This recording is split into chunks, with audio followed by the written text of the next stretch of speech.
Benjamin Tolliver, Jr. I'm sure you've heard of the 12 disciples. I think Ben's the 13th.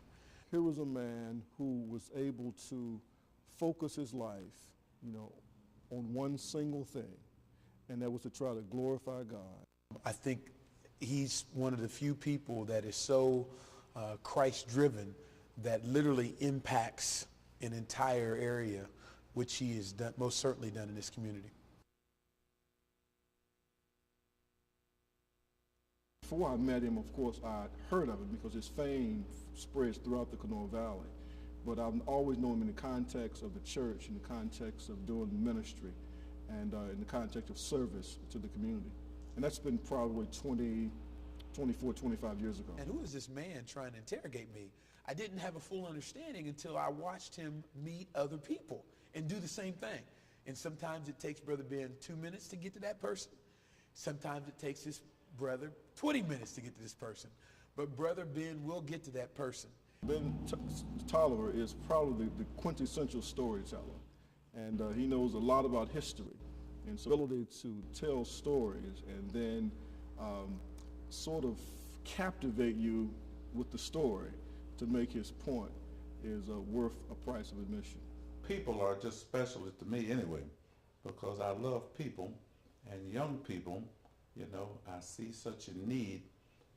This time we're living in seems to be a greater need than ever before in my lifetime, that we need to encourage our young people, to strengthen them, and try to give them all the help we possibly can. My wife and I, we were both brought up as Christians, and from her home and my home. He's had a great commitment to children and raising his own children, and then he and his wife providing a home for probably nearly 200 foster children, and several children they actually adopted and raised as their very own. We had 6 children, 4 boys and 2 girls. And the doctor recommended not to have any more. So I said, tell me the truth, what are you getting at?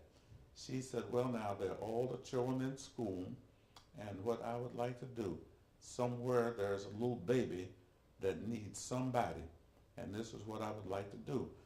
When they come, they told us that we will pay you $50 a month to take care of this child. She says, I don't want that. I don't want that. I said, now wait a minute, we're going to travel by faith.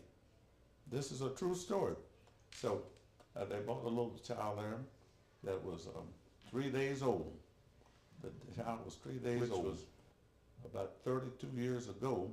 Since that time, there has been 107 children coming through the home, and out of the, they come over periods of time, some would stay, but those babies that come who had no known relatives that were 3 months old, 2 months old, we adopted 7 of them, and with our own, and I would always have to say that this was the marvelous works of God.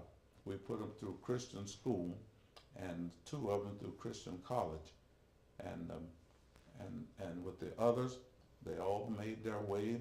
We've got now 32 grandchildren, but now out of our sons and daughters, and which we all, even adopted ones and all, they're scattered out throughout the United States.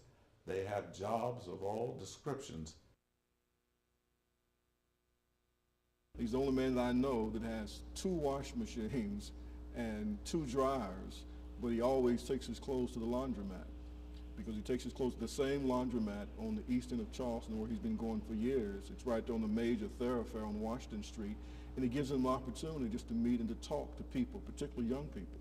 And so he's never wavered in that commitment to trying to help young people reach their full potential, and more importantly, seeing them come to saving faith of Jesus Christ.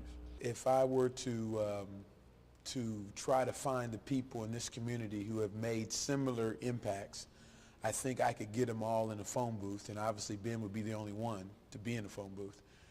I think he's had that kind of impact on this community. He does not go anywhere that I've ever been with him where he doesn't know someone whose life he's impacted, whether it be through the foster children that he's brought in, whether it be the people that he's helped through the prison ministry, or whether it be family members who have children and grandchildren. He legitimately could say, I'm an older man now. It's time for me to sit down and rest. That's the last thing he wants to do. And so seeing him still having the same zeal, enthusiasm, and energy for ministry and for service, it inspires you to want to give more and to give your best. Bentoliver has the highest of integrity and a tremendous amount of character, and the recipient would certainly need to pattern themselves after him in that area. We don't really feel like there is a legitimate career apart from Christ. It's that Christ is to have dominion in every sphere of human endeavor, and so we're to seek to honor him.